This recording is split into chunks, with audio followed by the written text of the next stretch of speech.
Oke teman-teman, di sini saya mau ngejelasin tentang soal praktikum BKS.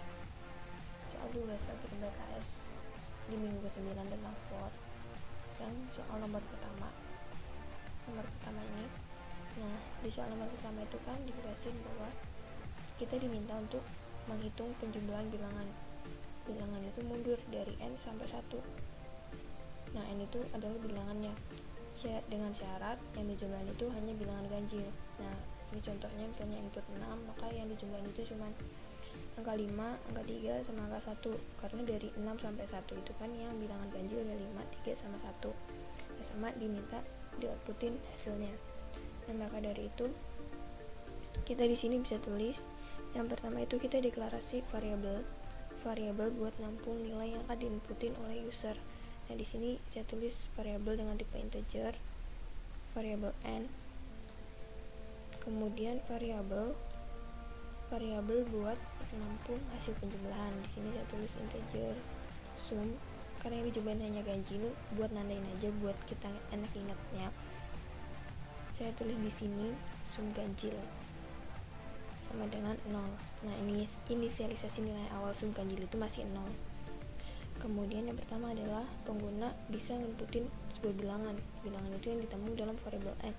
Maka di sini kita tulis sein n. Habis itu kita masuk ke perulangan for-nya. Nah, di for ini kan dikenal sama increment, istilah increment sama decrement. Nah, kalau increment itu variabelnya ditambah variabel akan bertambah 1 terus. Nah, kalau decrement itu sebaliknya, variabel akan berkurang 1 terus. Nah, di sini dalam perulangan for itu yang pertama kan pasti kita inisialisasi dulu nilai awal perulangannya. Nah, karena di sini mintanya dari n sampai 1, maka inisialisasi nilai awalnya itu adalah integer i sama dengan n, karena dia dimintanya perulangannya dari n sampai 1. Nah, maka kondisinya adalah selama i lebih dari 0 atau lebih dari sama dengan 1. Nah, di sini saya tulis lebih dari sama dengan 1. Kondisi loopingnya. Habis itu dia akan decrement bilangannya. Nah, habis itu di dalam for ini kita diminta untuk ngejumlahin. Nah, kan kalau kayak gini, kalau misalnya itu berarti kan ini perulangannya bakalan angka-angkanya itu adalah dari n sampai 1.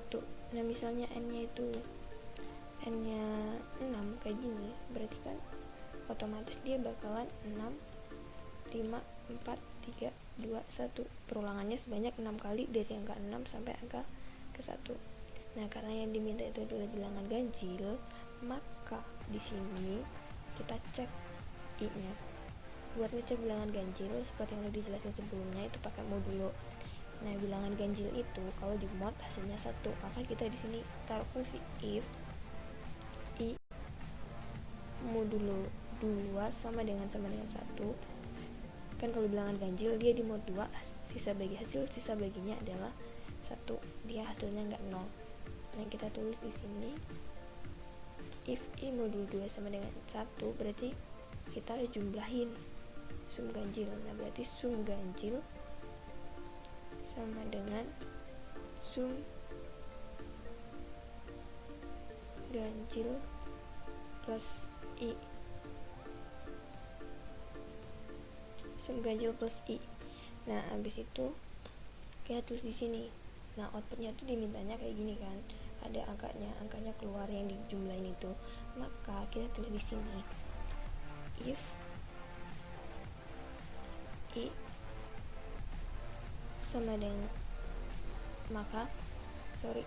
nah, karena dimintanya kayak gini, berarti kita out i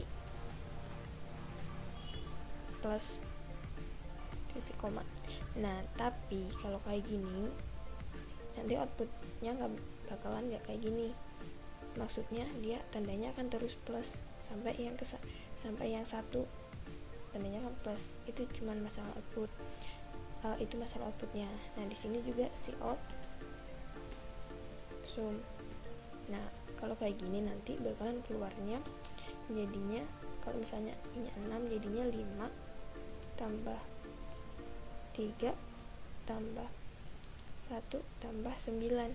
padahal yang diinginkan itu kan outputnya itu kan yang diinginkan adalah 5 tambah 3 tambah 1 sama dengan 9 kan. Nah, maka dari itu kita tambahin lagi fungsi if buat outputnya agar sesuai kayak ini. Nah, tinggal ditulis di sini if i-nya sama dengan 1, artinya kalau i-nya udah sama dengan 1, ini 1, maka yang di-outputin setelahnya adalah tanda sama dengan. Nah, if i sama dengan 1,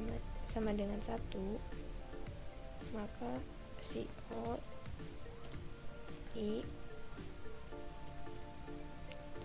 sama dengan. Nah, kalau selain itu else, maka out nih kita pindah ke sini ya, out i plus. Nah, kayak gini udah, maka biar outputnya sesuai kayak gini. Kalau udah kayak gini tinggal kita running.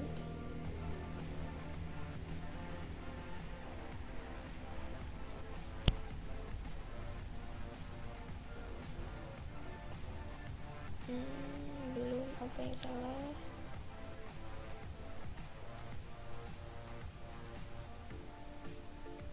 Oh sorry, variabelnya subganjil.